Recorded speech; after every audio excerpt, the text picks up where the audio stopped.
Hello, this is Joe Polish calling in from Tempe, Arizona. I'm actually the founder of Piranha Marketing and the Genius Network interview series. And in just a moment, you're going to be joining myself and Alex Mandossian as we ask questions that came out of a worldwide survey to Mr. David Allen. David Allen is the best-selling author of Getting Things Done, The Art of Stress-Free Productivity. It is an awesome book. We highly recommend it. And he also wrote a fabulous book called Ready for Anything, 52 Productivity Principles for Work and Life. David truly is one of the top experts in the world when it comes to productivity. He is the president of the David Allen Company. It's a management consulting, coaching, and training company, and he's been doing this for over 20 years. He's developed and implemented productivity programs for over 500,000 professionals in hundreds of organizations worldwide, government agencies, Fortune 500 companies, you name it. The guy's awesome. He's helped me tremendously. He's also a featured speaker at my boot camp this year in beautiful Scottsdale, Arizona. And so I know you're going to get an enormous amount of value out of this interview. So in just a moment, you'll be joined by myself and Alex Mandossian. So get your cheat sheet ready or your notepad and get ready to learn. Go right ahead. Okay, I'm sorry, Alex. There was some background noise. We have hundreds of people on the call, and that's what happened. We finally got dumped into the call. Okay, so hello, everybody. This is Joe Polish. Now, go ahead. Ask me the question again, Alex. Okay, the question is that after getting hundreds of questions at AskDavidAllen.com, we have four major categories, as I just mentioned: managing time, managing stress, managing focus, and managing people. Go ahead and give a quick background about David and start with the first question. Okay, well, the way that actually came about meeting David was a very good friend of mine named Mo Abdu had actually hired David in his company probably a couple years ago. He runs a very successful brokerage firm in Florida in the financial services industry. And he recommended that I actually, read David's book, Getting Things Done, which I immediately did, and I found it to be quite a fascinating book. And lo and behold, David had been in touch with Dan Kennedy and had communicated with Dan Kennedy, and Dan had talked about me. And so we ended up having a phone conversation about marketing and also about time management, productivity, and we ended up getting together in my office one day, spent an entire day talking about what he does, his expertise, my expertise, and as I was speaking with him, I realized, man, there's so much that could be done that could benefit me and also my clients, which are predominantly small service businesses. And so we struck up a friendship. I ended up having David's consultants come out into my office. They've trained the majority of my team. I've been to David's full-day seminars. They're amazing. He has a wonderful Nightingale Conant program. And I've really adopted the Getting Things Done GTD system. And this year, David is actually going to be one of my featured speakers at this year's boot camp in Scottsdale, Arizona, October 20th, 21st, and 22nd. And so I definitely wanted to do an interview with him so that all of my Genius Network subscribers and various other people that certainly could benefit from this, entrepreneurs, could hear his methodologies and hear some things about what he knows, because the guy absolutely is one of the best in the world. His book, Getting Things Done, is a bestseller. He's been doing this for many years, and he really knows his stuff, which will certainly be revealed as we do this call. So, David, can you hear me okay? I can, Joe. Well, first off, thank you for taking the time to do this. We've got hundreds of people listening right now, and there's a lot of good questions that me and Alex are going to ask you based on the feedback from the questions that came in from the survey at AskDavidAllen.com. And before we get right into the questions, your book is called Getting Things Done. And what I'd like you to do is define for our listeners, what does things or stuff, what does that actually mean? Well, I use the term stuff because a lot of what gets in the way of people's ability to focus and get things done are unclear things that are sort of yanking our chain, things that we have our attention on, things that have landed in our world or that we've created, but we haven't really necessarily clarified exactly what those things are or what they mean or what exactly we're going to do about them. So my definition of stuff, I think George Carlin had a great comedy shtick on what stuff was, which was pretty good. But my definition is anything that's landed in your world physically or psychologically that doesn't belong where it is, the way it is for all eternity, but you haven't decided exactly what to do with it yet. That's stuff. Gotcha. Well, yeah, also, one other thing before we launch into the questions, just a little bit of background on you, the quick thumbnail sketch of your world and what got you into this.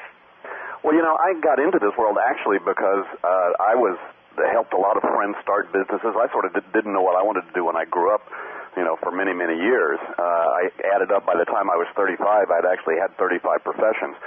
So the choice is either consultant or flake, I figure at that point, and hopefully I took the positive route on that and, hung out my shingle. And I had actually helped a lot of other people start businesses, small businesses. I'd helped a guy run a landscape company, and we started a restaurant, and I sold mopeds, and, I had a big, multi-level marketing vitamin chain downstream from me, and so I'd done tons of things like that.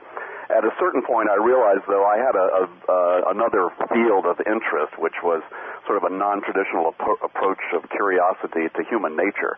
And what were the things that we could learn or we could do or we could know or be aware of that actually changed our experience, gave us a positive experience, let us do things better, easier, whatever. And, I'm ultimate Mr. Lazy. I'm the laziest guy in the universe. So, my job, I figured, was to figure out with how little effort you could actually get stuff done. So all that stuff came together where I began to put together just techniques that I needed for myself. I mean, heck, I needed help. I'm not a naturally organized guy, and I'm as likely to follow the latest bright bauble as anybody out there. So I needed help to stay focused and be organized and be structured. And I looked around, and there wasn't much. There was stuff out there, but it wasn't that good. There were things that.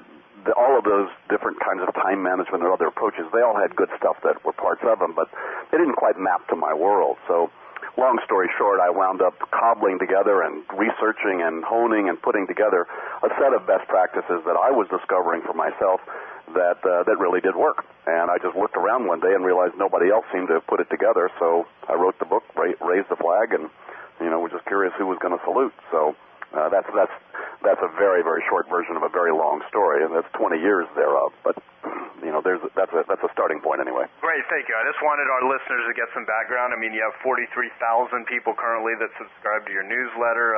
You've taught amazing people how to actually get their act together, from entrepreneurs to corporate people, and it certainly has made a huge difference in my world, and I'm really looking forward to having you speak at this year's boot camp, and I know we're going to share with our listeners today a lot of very, very valuable stuff. We're going to go through it quickly, so I recommend that everyone, if you haven't already done so, go to www.askdavidallen.com/notes/notes.pdf, and you will actually be able to go through the notes with us and go from there. So, Alex.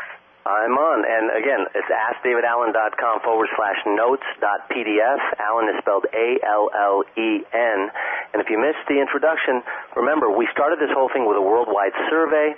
From all over the world, we got almost 800 questions coming in. It went into a database. Of course, David is the best-selling author of Getting Things Done, The Art of Stress-Free Productivity. And not only has it been a national bestseller, but it really speaks to a lot of the questions that came in, and there were 4 major categories of questions, and let me go through them very quickly, and then we'll dive into question number 1. The first category and the most popular was managing time. How do we manage our time? And those are going to be the first round of questions. The second category and most popular topic was managing stress, which is the promise of his book, The Art of Stress-Free Productivity. The third most popular category was managing our focus. What do we focus on? How do we generate revenue? And then the fourth was managing people. How do we manage others? Sometimes people get in the way of getting things done. So first question to you, David, as far as managing time is concerned, this was probably the most popular question. It had the highest level of traction coming into our database, and that is this: what percentage of my business day should I dedicate getting things done with personal management versus managing other people, such as employees and vendors? Do you have a rule of thumb that you've discovered that works over the years? Actually, Alex, there really isn't a rule of thumb in that everybody's business is going to be in a very unique situation. If you're just starting up, you're going to have a certain level of focus. You're going to need to put on certain kinds of things. Once you've matured your business to move it to a next level, you're going to need to put your focus on other kinds of things. And in a way, there's a kind of a Maslowian hierarchy. It's still, if you're just in survival mode, there are only certain things you can focus on, and you've got to focus on those. so that you can get yourself a foundation and get some breathing room and some bandwidth. But of course, once you get the breathing room, then if you stay down in that lower level where you had to get started and clean the toilet and you did everything, if you keep staying down there because that's your habit, then you're going to limit yourself, because as soon as you get bandwidth, then you have to change your focus. And so if you're graduating your business and you want to be bigger than you are, you're probably going to need to invest in unfamiliar territory and learn to manage things a little bit differently. So I think a lot of it very much depends on the maturity of the business.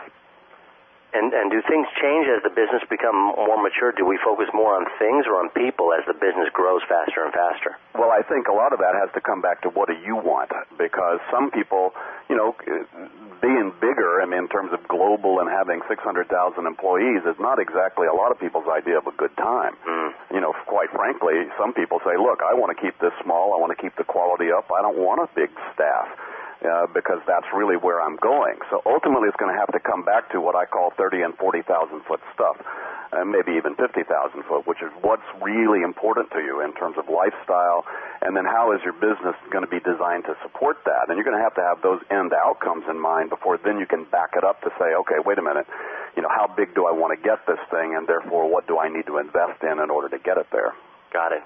Joe, next question. Okay, second question we got was, what's the best way to deal with daily distractions such as email, voicemail, employees asking questions, incoming phone calls, et cetera, which was one of the biggest areas that you originally helped me with.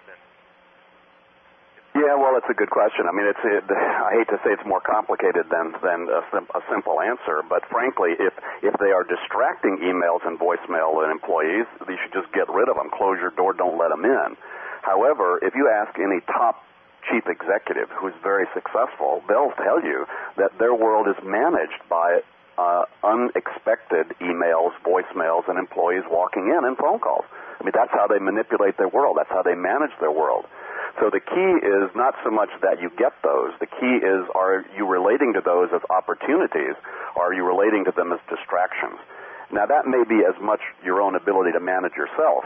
Let me back it up a little bit. If you're out of control, if you got 3,000 emails, clogged up, constipated in your in basket, and you got 3 weeks worth of stuff piled up in your desk that's yelling at you psychologically, and then you get a phone call, even if it's a good phone call, it's a straw that's going to break the camel's back.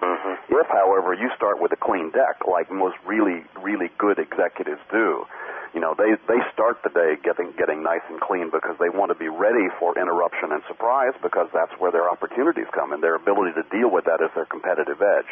So if you had 0 in your in basket, you were cleaned up, you were logged in, you were up to snuff, then surprise you'll deal with very differently. Even though it's the very same phone call, your ability to focus on it appropriately from the appropriate perspective and horizon is going to make a ton of difference. So that's why managing yourself makes a huge difference about how those things are, how you engage with those things. Well, in looking at tactically managing those things, you have a rule called do it, delegate it, and defer it. And a lot of people knew about that when they asked questions, and that was the third most popular question, is tell us about the do it, delegate it, and defer it rule, and how do we incorporate it into our business day? And then, interestingly enough, can we incorporate it in our personal life as well? I guess it's a two-part question. Yeah, well, I'll answer the second question first. I think it's weird that anybody thinks personal and professional are separate things anyway. Farmers never have. And only in the last 100 years have people thought of work and personal as separate things. There's just stuff to do.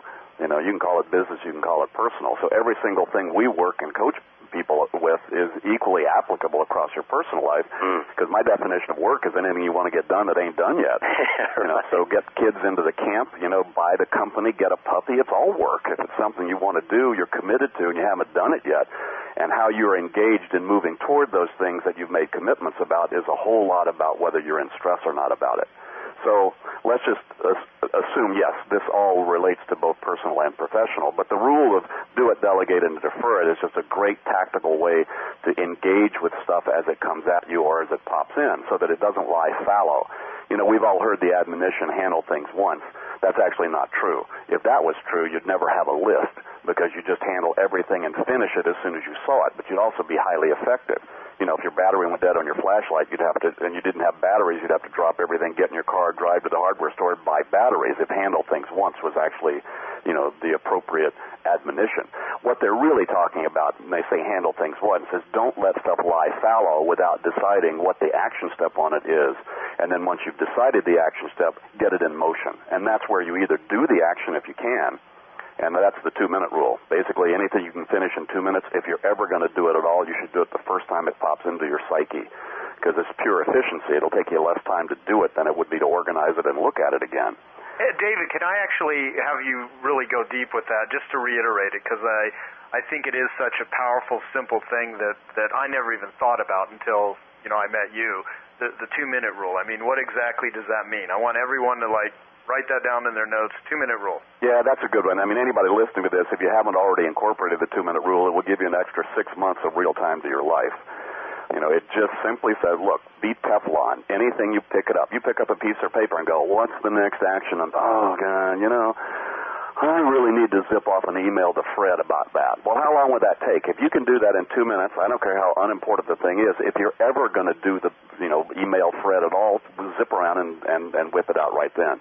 Simply because it'll take you longer to try to keep track of it than it would be to just get it done right then. And that's not just low-priority stuff. There are a lot of low-priority things that you can do in 2 minutes or less, like a lot of catalogs and magazines that people get. They could really browse and skim those in less than 2 minutes and then recycle them right then, as opposed to have them pile up and constipate their life, in terms of stuff piled up around them.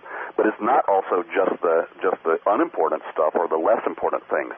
For many people listening to this, the most important thing in your whole life and work that you have to do would have a less than 2-minute action. Because for many people, the most important action they need to take is to set a meeting with some key people about some big thing that they need to think through with their team. And for most people, that's a less than 2-minute action, is to zip around and shoot an email off and set a meeting for people. So it's little things, big things, important things, anything you can do in 2 minutes. If you can do it at all, do it right then. Basically like putting them into play so that you actually work on those things. Is that accurate? Yeah, well, you get moving on it. I mean, the whole idea is not to let stuff lie fallow in what I call the stacks. The stack is you pick it up and you go, right, and you pile it somewhere else. And you go, well, wrong answer. Creative avoidance.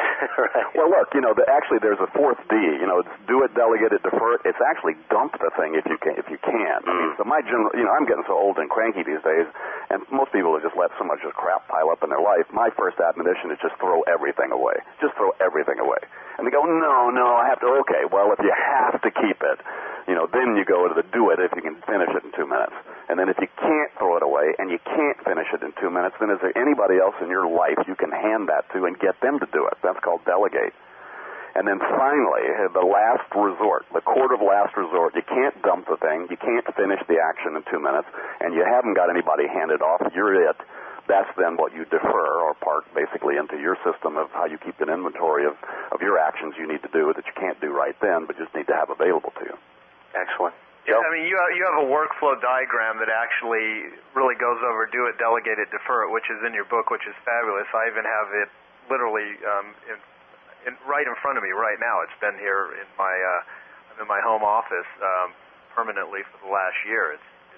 But I have to insert this here because most people, in the questions people ask, they don't really, a lot of the answers to the question come back to a sort of prior thing that most people need to manage themselves about, and that is taking stuff, that is things that have landed in your world, and sitting down and making decisions about, is this an actionable thing? Am I committed to actually do something about it? And if you are, what is the very next action step required? And that's the most important decision, and it's the decision most people avoid making until the heat on the situation forces them to make that decision. But learning to train yourself when the thing first lands on your radar to ask and answer what's the next action, which you do delegate or defer, as opposed to waiting until the heat on the situation or the client calls, you go, oh my God, I need to now do something about that.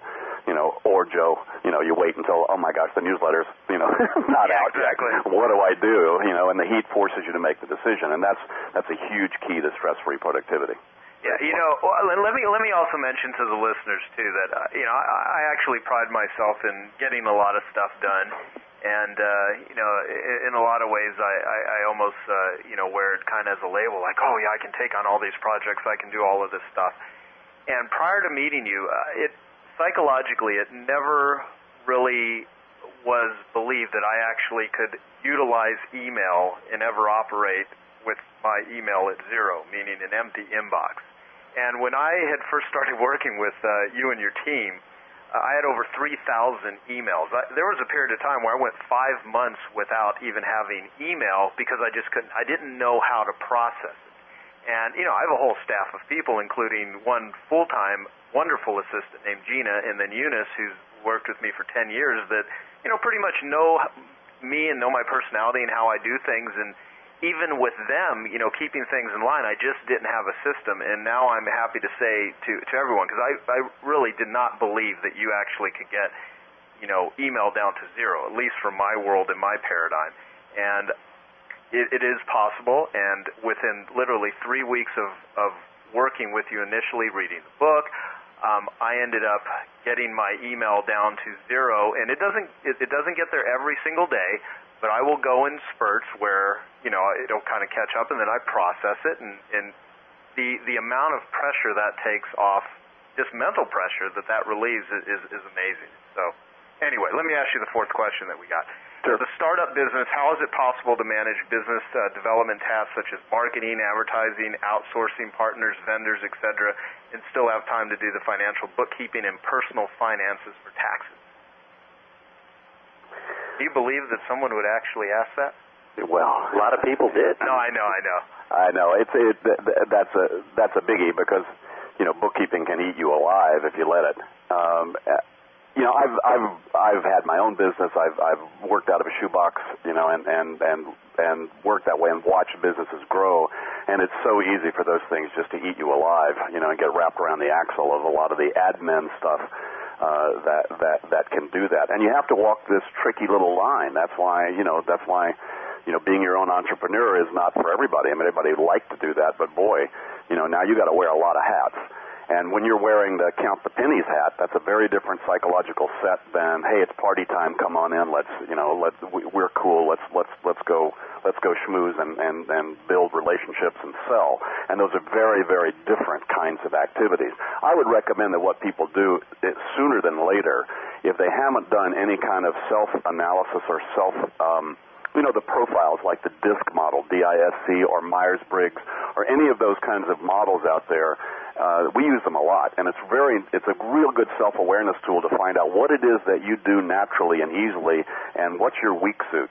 And as soon as you can, what you want to do is start building. When you're trying to build an infrastructure, plug the holes of your weak suit. Don't sit there and try to challenge yourself because you think you're bad at bookkeeping, so you should learn this. No, you shouldn't. You should get out of there and find somebody who does that. Now, some people like to keep their pulse on the business and like to take money to the bank and make the checkbook balance. So there's not a general rule there because everybody's personality is going to be different. Though you can pretty much bet that individual entrepreneurs are going to be the kind of people that aren't going to want to, get too tied up into a lot of detail, and oftentimes they're people who don't like that or do that very well. So most of the people listening to this call, I'm sure, know that that's one of the first things you try to give off is to set up an admin system, so that you can offload that to other people and make sure you get as automated as you can with any of those processes.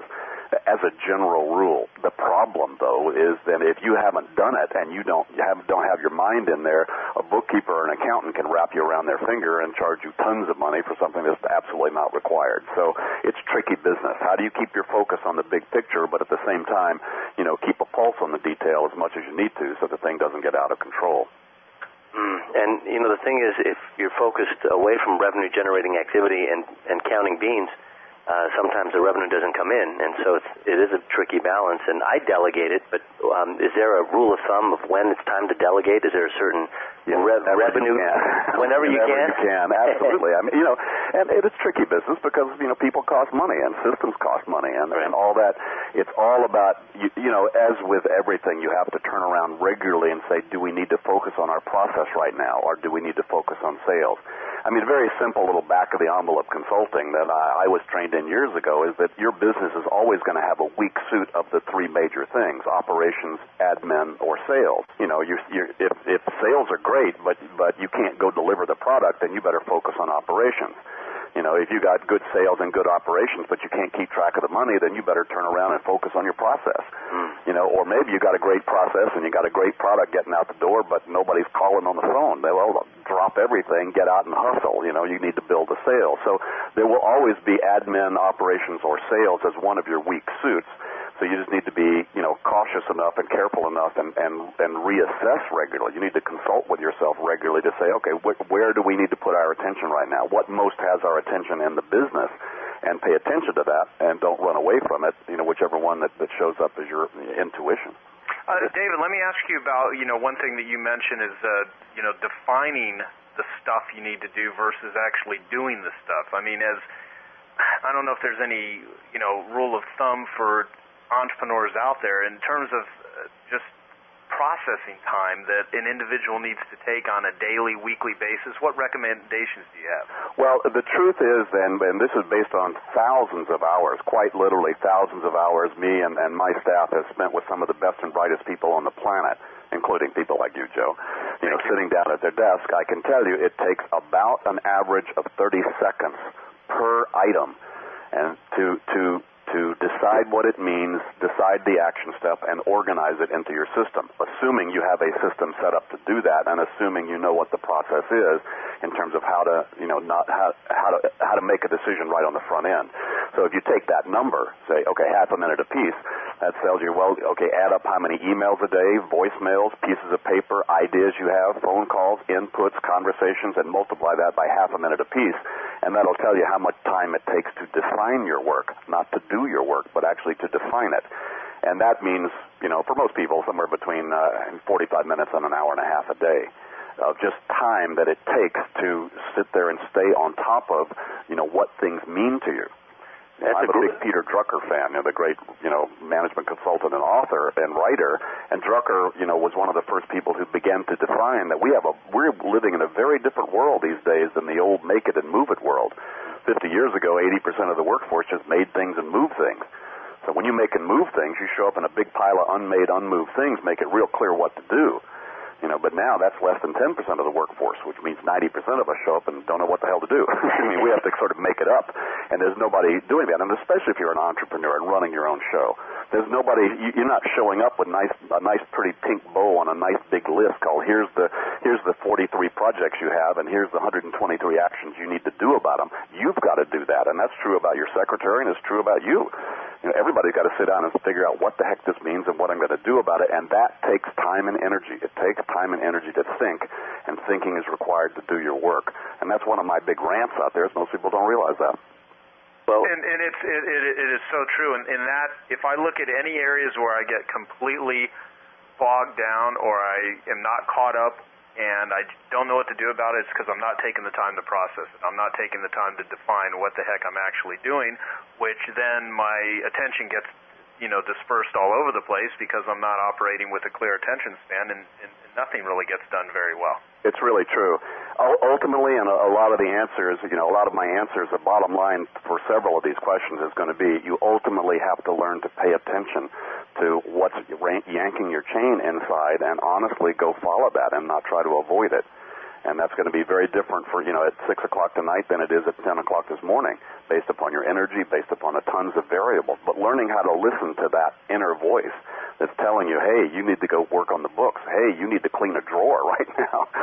I have a general saying, when in doubt, clean a drawer, because it keeps you engaged and it clears the deck and it gets your energy moving anyway. Of course, it's very easy to start cleaning drawers and then avoid your life, now that you're cleaning drawers. But, but you have to then clean the drawer until the inner voice says, okay, dude, now you've cleared the deck enough. Now you have enough bandwidth where you can focus. Now make that tough call you need to make. Well, let's talk about what paralyzes a lot of us, yours truly included, which is stress and worry, and that was the next line of questions that came up in the worldwide survey. If you've just joined us, we're following along at askdavidallen.com/notes, NOTES.PDF. David Allen is ALLEN, askdavidallen.com/notes.pdf. We're with best-selling author David Allen, Getting Things Done, The Art of Stress-Free Productivity is his national best-selling book. And the next line of questioning is about managing stress. Now, before we go on to that line of questioning, I want to make everyone aware that the Genius Network interview series is available with audio transcripts to this call. If you haven't already gotten those audio transcripts, you can do so by going to geniusnetwork.com/silver. That's silver membership, and you will get the audio transcripts to this call. The audio files will be available within 48 hours, and the transcripts will be edited, revised, and enhanced and take about a week and a half to come back to you via email. Again, geniusnetwork.com/silver. Okay, so managing stress. Here's a great question, David, and it could not only be appropriate for a working mom, but I guess for a single parent. But here was the question, and we got a lot of them. I guess we have a lot of working moms that answered or asked these questions. It said, as a full-time working mom, and you can just put in there single parent, what's the best way to cope with my stress and worry about feeding kids, getting them dressed for school, putting them to bed at night, and still dealing with deadlines and fulfilling my job responsibilities? And that's where the line is blurred, I guess, between work and personal life. How would you respond to that question? Well, that if there was an easy answer to that actually worked for everybody, I probably wouldn't be on this call. I'm going to be in Tahiti, floating right. around, Cayman Islands somewhere. Yeah, really. Ultimately it comes down to the fact that you can do anything but not everything. And you're going to have to make some tough calls sometimes. Like, do I actually have the time and ability to be able to do everything I want to do and do it to the level of excellence that I want to do? Probably not. And so sometimes you have to sit down and be willing to say, okay, what's really, really, really, really important to me?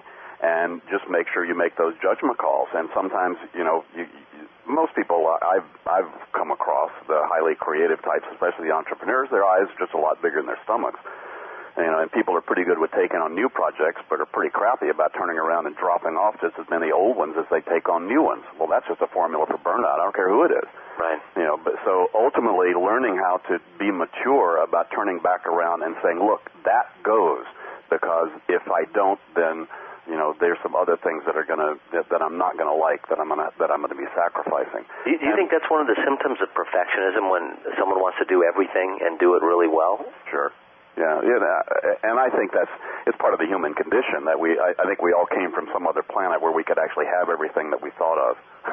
Yeah, that's probably true. We had to learn another lesson, But it's really true. I mean, it's one of the things that in working with so many high-level professionals, and I probably sat down with some of the most stressed people anybody's ever met in terms of what they're dealing with and what they've committed to, and it is a really big syndrome out there that it takes maturity to learn how to turn around and then drop off the back end, as many things as the new things that you take on, and to learn to be smart about that. It comes back to 30, 40, 50,000 foot thinking. So, okay, where are you going? What's really important to you? And do you really have the bandwidth to be able to do that? Now, the truth is, on the other side, I take the other side of the coin, too, that says most people are hugely inefficient in terms of how they're getting through their day.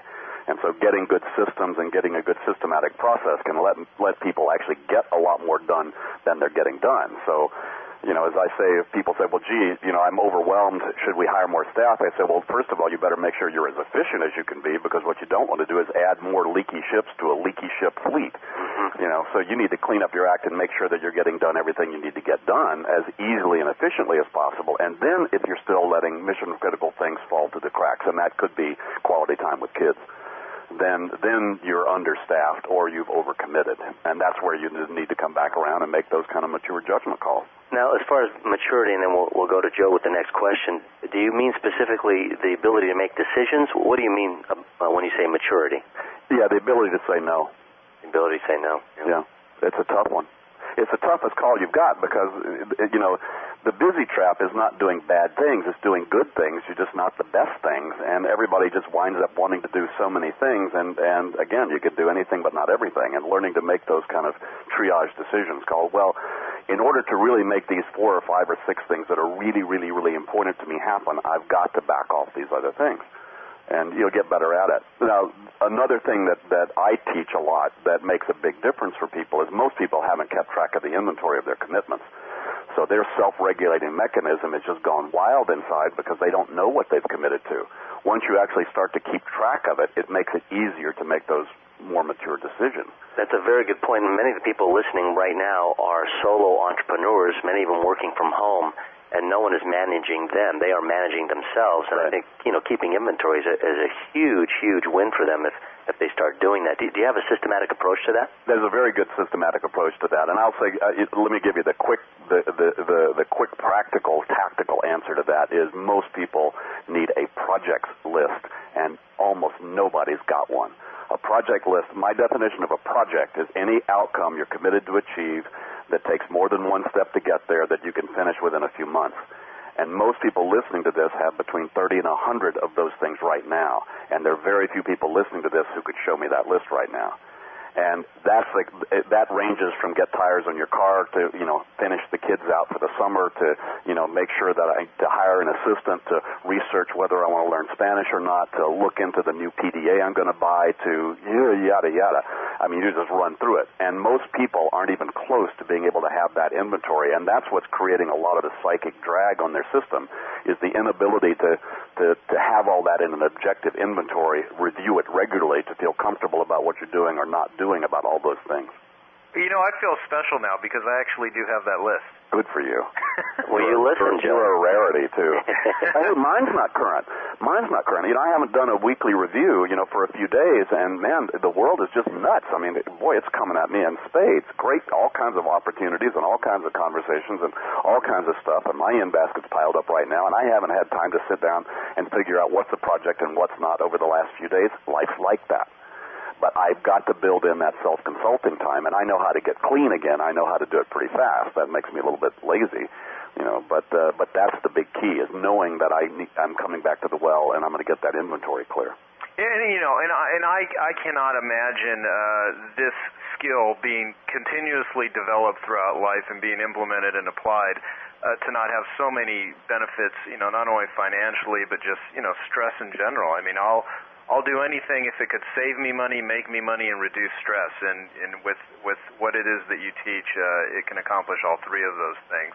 One thing based on the dialogue that you and Alex just had that reminded me of this, I don't know if I'll say it exactly right, but the Peter Drucker quote, there's nothing more useless than doing very well that which need not be done at all. Right. And, that's... part of the time when things are not defined for me, I just find myself in the middle of doing something, and I could be doing this something for days on end before I realize, what the heck am I even doing? What is the point? Is this getting me to my main goal? What is it that I'm actually trying to do? So and Joe, let me take that one a little bit on a deeper cut on that for everybody. There's an old personal growth axiom that you can never get enough of what you don't really need, and what most people are trying to do is work harder to get rid of their stress, and that never gets it. So, if you're trying to work harder to get rid of the stress and relax, that's not what you really need, and you can never work hard enough. You think you can never work hard enough? Yeah, there are times you got to sit down and crank just because, it's backed up on you, and, you'll feel good to just, you burn the midnight oil and crank through it for a few things, but not as a sustainable lifestyle. So coming back around where you're having these conversations with yourself at these multiple horizons, which I talk about, there's runway, 10,000 feet, 20,000 feet, 30,000, 40,000, 50,000. And those are all different horizons that we need to have conversations with ourselves on a regular basis to then figure out, look, is this an action that I really should be taking, or am I, wrapped around some axle here just spinning right. and doing stuff I shouldn't be doing? But I love those visuals because they're so true, and they make so much sense, especially when I look at the tailspin at 30,000 feet sometimes, going straight for the concrete. But it's so true. And, going to the next question about methods, Joe, you want to take that one? Yeah. Well, what are some methods you would recommend that might help me maintain my focus and improve my productivity to create a better flow in my workday when my table or desk is piled high with documents and materials for multiple projects, not to mention my client expectations crushing down on me? Yeah, well, the first step is clean up. There's four general principles that anybody could do that's going to assist in their productivity, and number one is clean house, because you're going to have drag on the system. You're not going to be able to focus, and people focus, but they focus in crisis. And to be able to focus without being in crisis, you really got to clear the deck. Otherwise, there'll be subliminal drag on your system. So the first thing to do is clean up, throw all the stuff in your in basket, decide what all these things are, and get it all together before you start trying to be tactical and before you start trying to focus on priorities. You really need to clear the deck before you can focus on priorities. It's a little bit of a backwards approach, but it's a much more practical one. Joe, you had the experience of that. That we didn't talk about priorities. We just said, what's that on your desk? Right. And we start there, and that's what you really need to do, and then you clear the deck. You don't leave it there, because you do then need to come whip back around, and once you've got it all gathered, then you need to go back and focus on each one of those things and say, what is it and what's your commitment? And then you need to make sure you're having conversations at these different horizons to then start to feel good about what you're doing, and probably more importantly, good about what you're not doing. But if you don't know what you're not doing, there's no way you can feel comfortable. Yeah, I like the point you just said about feeling good about what you're not doing. Part of it is me getting to that mental space, which has been the GTD system has been tremendous in that. Because for the longest time I've tried to keep not to do list. Because I think a not to do list is just as important it's probably more important for me than a to do list. Because I certainly am one of those types of people that, like you said earlier, whose eyes are bigger than my stomach when it comes to projects. And just through getting this methodology into my daily activities, I feel much better about knowing that I don't have to conquer the world in every attempt that I come to my work with that type of attitude. Not only do I not get done what it is that I think I want to get done, it's just the things that I really do need to be focusing my time on and want to be focusing my time on. If I don't have the right attitudinal approach, then I'm going to do a half-assed job at those things. Well, as you know, one of the biggest sources of stress is breaking agreements with yourself. And in order to not break the agreement, first of all, you got to keep track of the ones you're making, and then unmake the ones you should be unmaking. And you need to keep the ones you can keep, and then you need to renegotiate with yourself the ones that you can't do right now. But the problem is most people are keeping their system in their head, which has no sense of past or future. So they're walking around with all these open loops, just yanking their chain and feeling like they're not keeping their agreements, as opposed to objectify them, get them out of your head, look at them regularly, and go, no, I'm not going to do that right now. I'm going to have a beer, or go to sleep. Right. Well, the thing about renegotiating that you just said, that was a huge aha for me, is like, well, I felt, how am I going to do all this? I've got all these obligations. I pride myself on doing what I say I'm going to do and not breaking commitments. And when I have obligations, I want to fulfill them. And it never occurred to me at the level that I wanted it to after, I learned about negotiating things, where you're like, well, just renegotiate these things. If you have obligations, go out to the people that you have things with, if people are involved, and just renegotiate it. And that is so freeing. There's a huge amount of liberation with knowing that we all have that option. Yeah, especially with yourself. That's the key person to renegotiate with. Yeah. Well, tactically, in renegotiating and cleaning house and clearing the deck specifically, is there a time that you set aside for just doing that? Do you do it during your day and you have all these distractions happening, or do you just have a day off where you're clearing deck and cleaning house? Is there a tactical approach to that? My tactical approach is to keep myself as close to zero in terms of backlog as I can, because then it gives me a lot more freedom to get on a roll and follow my intuitive hunches and not worry about it. That's why I said in the beginning, if you're backlogged at 3 weeks and you get a surprise, a good one or a bad one, you're dead. But if you're at zero and you get a surprise, you have all kinds of freedom to go for 2, 3, 4 days and not even look at your stuff, because now you know nothing's going to get that old or blow up on you. So when in doubt, clean your drawer. When in doubt, process email. So that's what my rule of thumb is. Again, that's one of those things. Pay attention. How long can you go without checking email or your voicemail and feel comfortable about your choices about what you're doing? Kind of depends. If you got a client about to call you at any moment and give you an extra $100,000 contract, hell, I'm going to be checking voicemail every 10 minutes. Right. Well, and in speaking about choices, focus is our next category. And if you've just joined us and you want to get access to the audio transcripts to this call and you haven't already done so, you can do so by just visiting www.geniusnetwork.com/silver, SILVER. You'll go there and you'll listen to Joe and I, and you can see what it takes to join the Genius Network Silver membership, along with getting the audio transcripts to this call. The audio will come in about 48 hours, and the transcripts will take about 10 days afterward. Now, as far as focus is concerned, a lot of the questions that came in were about scattered focus, and here's one specifically. What's the best way to prevent scattered focus when prioritizing and strategizing on bottom line activities without, being paralyzed by analysis? How do we go about strategizing without constantly analyzing and actually doing something that makes money? That's the spirit of the question. How would you answer that? Yeah, well, you got to keep focused on, where's the payoff in terms of where's the low-hanging fruit, where do you get the most bang for the buck in terms of putting your attention and your energy? And again, it comes back to those things. Is that the thing you need to be focused on? I think for most people, it certainly is. But you can get to a spot where, growing more sales is not going to help you until you upgrade your systems because you're delivering a shoddy product or you're not getting back to people and then things are blowing up on you. So there's not a hard rule of thumb there.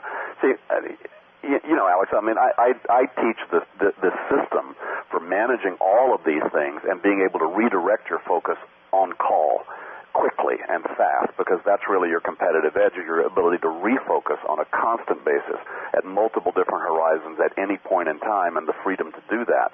And then the key is just to follow your intuitive hunches about where you really need to be putting your focus. So that's not to say that, obviously there's the typical thing, well, yeah, you got to be focused on what's the core stuff that's going to bring success to the business, but that could be almost anything at almost any time. You want the skill and ability. See, a lot of people go do the thing that's easiest for them to do because they just they either don't know how to process, they don't have a system, and then they're just driven by latest and loudest. And that might, in the short term, bring them more sales, but in the long term, they're going to hold themselves back from the ability to move the thing forward with better systems and leverage themselves and get past their own glass ceiling. Gotcha. Joe? Yeah, well, as a solo entrepreneur, which we got a ton of solo entrepreneurs listening in tonight, what's the first, second, and third type of task that they can focus on to start the day when their to-do list has 24 daily stuff list to get things done? Has a 24 daily stuff list to get things done. So how do you prioritize? Well, I'd say if they only had 24 daily things to get done, they're in great shape. Yeah. I'm thinking that's an amateur here. Let's deal with like 500 of them or something. We got a zillion. Most people, by the way, have between 150 and 200 next actions just right now, current time, if they actually figured out their next actions and all the things they're committed to do. The key there is, and what we teach people is to make a big distinction between what I call the hard landscape of stuff that absolutely you cannot let go past today and get done versus those things that have wiggle room. So, for instance, we don't suggest daily to-do lists. They haven't worked since the telephone. What I have is a total life to-do list available all the time, and I plan as little as I get by with. My calendar only shows me the hard landscape, the things that I don't have another option for, the appointments that I have, and anything that actually has to get done today. That's the only thing that's on my calendar. So those things get handled first. That's the first thing I look at. It's called what'll die if I don't do it today. And then as soon as I get any discretionary time, then all the other options, and that's 150 to 200 things, then come into play. But we even organize those by context, because if I'm not out for errands, I don't need to look at my errands list, and so, that all those things then come into play on a regular basis as soon as I have any time, and you need to be able to have the freedom to make moment-to-moment decisions because things change. Things change fast. Well, along managing focus and the final question in that species of questions, this one is about balance, and it's one I know I struggle with. What's the best technique to stay on track and focused and still maintain relaxed personality? How do I balance being too laid back or too intense and still have a no-mess-around attitude? These were actual questions that came in using these words. How do I maintain a more balanced focus, I guess, is the spirit of the question. Without driving the spouse nuts. I love that one, too. Well, if you're too laid back, don't be so laid back. If you're too intense, chill. How's that? There's kind of the yin and yang here. I mean, oftentimes you need to go do the opposite of what your natural style is, because you can tend to drill yourself right into the earth. If you don't back off and change rhythms now and then. So it's a good idea to have environments where it's easy to get up and walk around, to change your perspective, literally just physically to change your visual perspective, change your physical, your physiology. Stand up, sit down, walk around the block.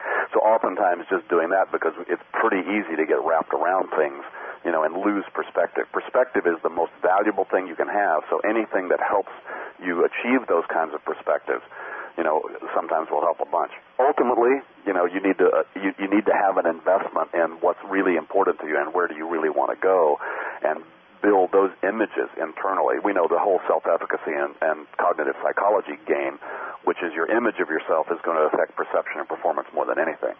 So anything that you can do, ultimately, those are going to be the ultimate drivers. If you're too lazy, it'll get you going because some part of you is going to feel too uncomfortable until you get moving toward, what you've identified with what you want to achieve. Or if you really, if you have an image of yourself being a relaxed, balanced kind of, man or woman, and you're not that will start to create the kind of discomfort that makes you, do those activities that bring you back into balance. So the big key is as sort of na-na-nu-nu, frou-frou as this sounds, really comes back to having an image of yourself being as balanced as you'd like to be, and reinforce that, because that will then start to make the biggest difference internally. And that may take, 2 hours, or it might take 2 years to work on those images. Depends on how good you are at that. And a lot of it's, I guess, just getting started. Just getting the thing started so that something gets done, and then it doesn't need to be analyzed as much. It's done already, and let's move on to the next thing. Sure. Well, I've used a lot of martial arts analogies. I did get a black belt in karate years ago, so there's a lot of those images work very well. One of the things you learn when you're sparring with other people is you never stop moving. Because even if you're going the total opposite direction, it's easier to change directions if you're moving than to try to create momentum from a standstill, just physiologically. So you're much better off moving in the wrong direction than not moving at all. Great. Agree more. Great point. Yeah, well, let's go into the next category, which is managing people. We got a lot of questions on that, and this question is, what's the secrets to quickly and efficiently train new employees and outside service providers, yet still manage the ones who are currently in place and not have them feel ignored? Well, I hate to say it, just don't ignore your people. Yeah, that's tricky. Because that's my biggest challenge, is to constantly be aware of, where would my attention make the biggest difference? And I think you have to go back to your intuition there in terms of that, because oftentimes a lot of people don't like to be bothered, and some people need some hand-holding, and sometimes it's different in the afternoon than it is in the morning, and I think you just need to pay attention to that. I think oftentimes we take people for too much for granted, and probably the biggest mistake I make is assuming that all my staff are in my head. And I'm racing 90 miles an hour, and I've got from A to B to C, and I show up and I go C, they go C, what the heck are you talking, what happened to A? And I go, huh, what, so being able to communicate and make sure that there's open communication and collaboration, and just keeping people updated with where I am, and not so much expecting them to necessarily change, but be honest about who I am and let them play with my game. Because, the entrepreneurs, it's your game, and everybody needs to know what your game is and what your agendas are and what's driving your decisions. That helps. That makes it a whole lot easier for people to do that. And one good quality engagement with one of your staff you can get a lot of mileage out of that, and you don't have to do a lot, but I think quality is important. Oh, yeah, you're right. I mean, literally a well, directed 5-minute conversation with somebody can clarify months of misdirection and confusion and complexity. I mean, and I'm guilty of it myself, just making the assumption in my mind that my team, and I have a great team, understands or even has any idea what it is that I've thought of, and I'm already multiple steps, into the process, and sure, it becomes, painfully aware that, I've not even communicated this to my team. So. And Joe, on that one too, I've just learned recently too myself. I've got a guy who gave me some very good advice. He's a real expert in the whole area of communications, and he said, I think he put it this way: the more strategic your conversation, the broader the bandwidth of the communication must be. And the problem is, you got a lot of kids that grew up with email, and so they're out there emailing things that are very strategic conversations that then people are going to misinterpret, read the wrong way, and they better go out and take people to lunch and have that conversation. You cannot you replace the broad bandwidth of good personal interaction with people, by just sending an email. I'm a big proponent of email and efficiency, and I use it whenever I can, but I've been learning that there are times that the conversation is critical. Well, as an independent marketer, a network marketer, direct marketer, any type of marketer working from home, the entire focus sometimes is creating leads. And the question is, how can I maintain higher productivity with my own business if so many prospects are calling in daily and asking for company information and product demonstrations? Sometimes Joe calls us the customer prevention department, where you don't get to these folks and you do your best. Yeah, sales prevention department. Sales prevention, right. Now, how do you deal in a situation like that when you're focusing on building the business, but sometimes they become a distraction because there's too many of them calling in? Well, some people would give significant body parts to have that problem, but obviously that comes back to the thing, wait a minute, you better focus on admin. Well, let me ask you a question, though, David. If someone was to give up, say, like the shin bone versus a hand, what do you think is more likely to go first? Your low baby? No, I'm kidding. Yeah, I don't know. Yeah, just leave it up to me to take a good stream of consciousness. I'd go for the shin, though. Yeah, you'd miss them all at some point, but somehow you'd cope. I think the trick really there is to come back and say, wait a minute, what's got my attention right now? And if that's what's got your attention, then get a project about it and fix it so that you can get back to, where you need to. And you don't get rid of problems. You just need to make sure that you're handling the ones that you need to, and you're not, ignoring the ones where there's a strategic input or strategic reason to be doing it. Let me ask you the next question. What's the secret to make callbacks with prospects yet not disrupt other revenue-generating activities such as redesigning a website or writing copy for a direct mail campaign, as an example? Well, there's good old time management tips, and I just have to agree with them. It says, look, there are probably certain times of the day where you're better on the phone than other times, and also if you got time zone differences you have to consider, then that should be taken into consideration as well. And sometimes you need to save for the end of the day when it's not a good time to reach people and you're semi-toast to do those things that don't require anything more than semi-toast to get done. If you're using good late morning quality time, which is when people are fresh and oftentimes a good time to reach people, and you're doing, you're cleaning up your office, that might not be the most, tactical way to spend your day. That's true. And then there's also handling other people. And the next question is, what are your 3 best ways to handle other people who have personal agendas of their own and not interested in working as a team to benefit everyone involved? And that happens a lot. Yeah. We ignore it like a white elephant on the table, but it happens a lot. What would you say to someone like that besides get rid of them? Have a nice life and goodbye. Or, that's a little simplistic. Everybody has their own agendas.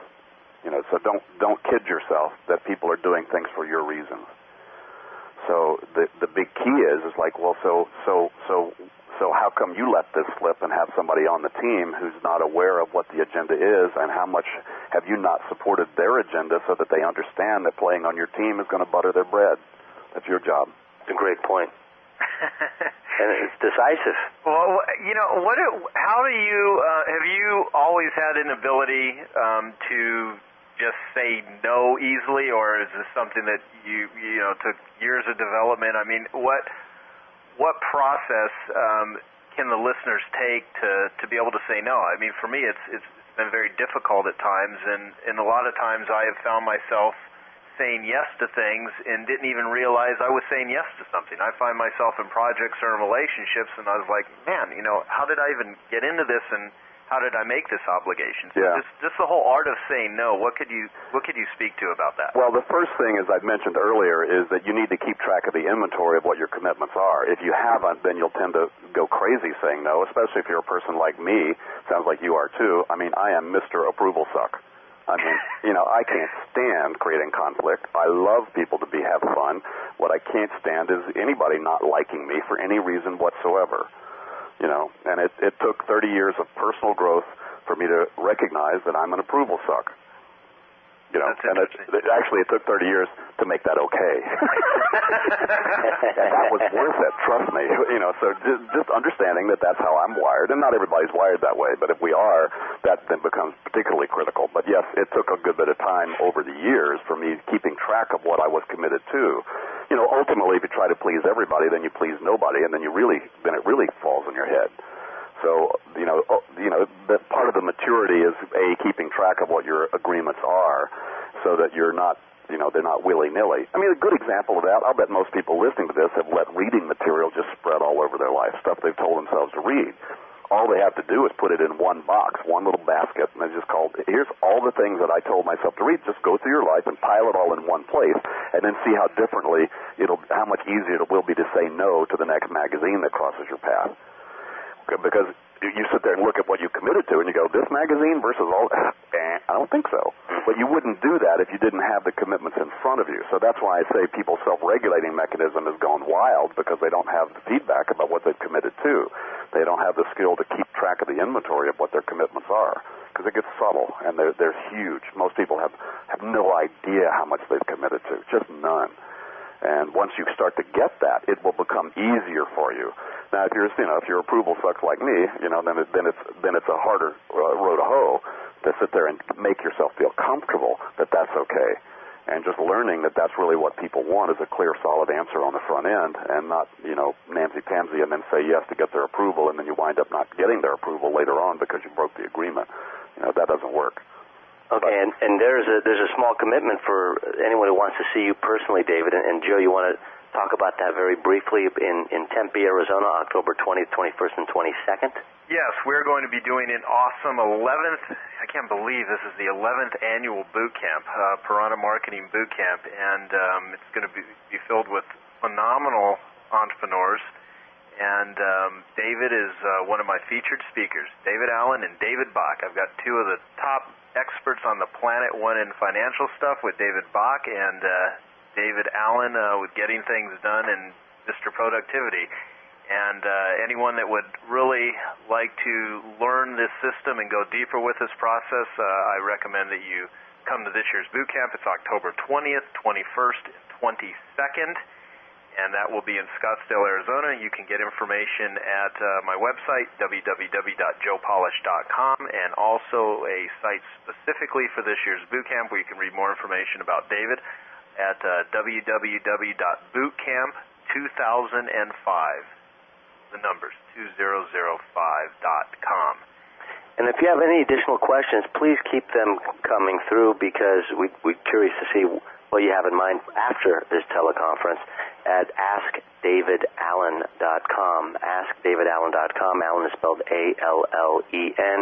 And remember, the audio transcripts, if you haven't already invested in them, they're only $29.95. You can get them at geniusnetwork.com/silver, and just scroll down to the bottom, fill in the contact information, and click Sign Me Up, and you'll be a silver member just like that with one click. Joe, we got time for one more question. Go right ahead. Okay, well, let's see. There's a lot I could ask you, but David, knowing what you know today, what would you do, differently if you were to start over again? I probably would have taken more risks myself to define this methodology and put it out and package it and raise the flag, as opposed to spending an awful lot of time maturing it and making sure that it worked and doing a lot of research on it. I probably would have started a little bit sooner with it. I say that, and another part of me says, yeah, but, it took this long to really find out and let this thing cook and research it where I needed to.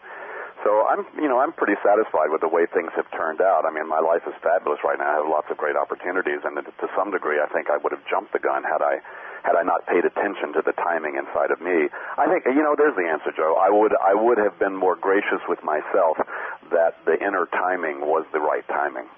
Right. Well, I spent a day with you and my good friend Lisa Wagner, who runs, $1 million a year business in California, San Diego area. She's the only full-service Oriental rug cleaning plant in the San Diego area. And, I consider Lisa, very effective, very productive entrepreneur.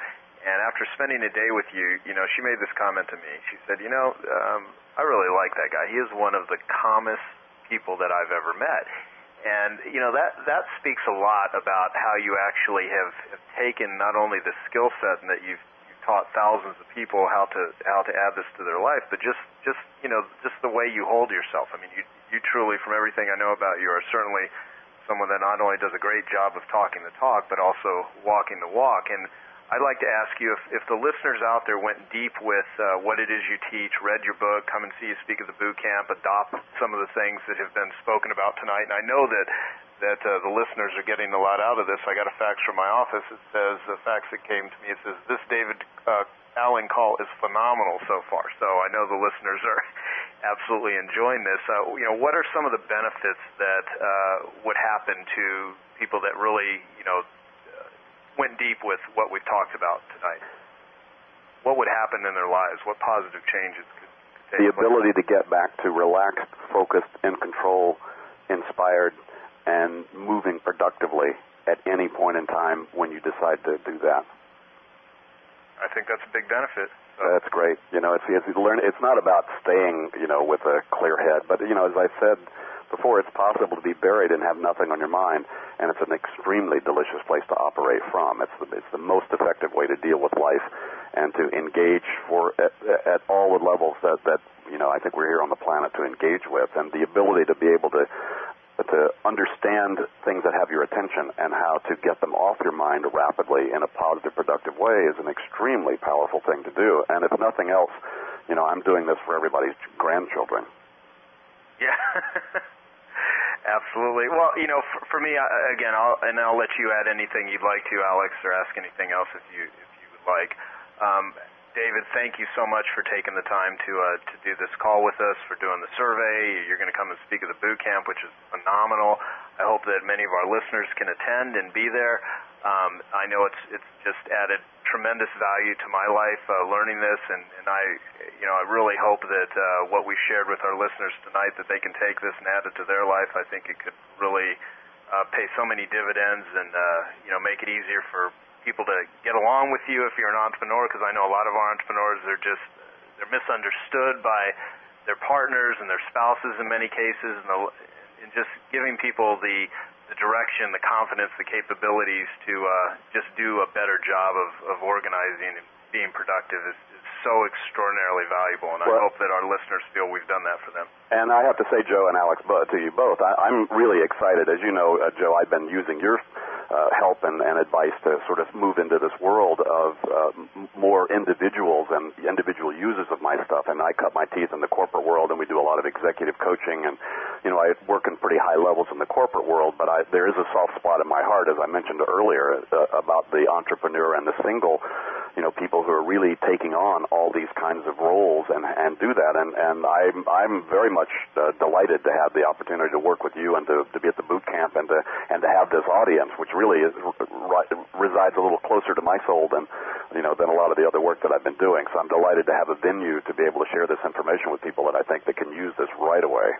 Yeah, thank you. Yeah, I'm totally excited about it. And I know so many of my clients are going to just be amazed when they really start utilizing what you've talked about here. And again, I highly recommend everybody read your book if they have not done so already. And then, Alex, anything you'd like to add?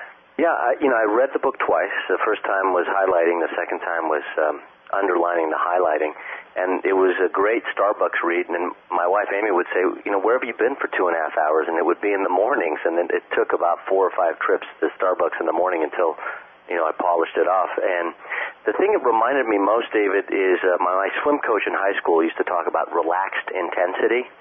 And in taking the plunge in swimming, if you're too intense, then you're not really moving. And if you're too relaxed, you're not really moving. But if you're relaxed and intense, simultaneously, you get things done, like you move from, one side of the pool to the other, and you do it very quickly. And in this case, it just reminded me in reading your book about that whole experience. So it's a great metaphor that I've been using every time I think about, getting stressed out and getting too intense or getting relaxed.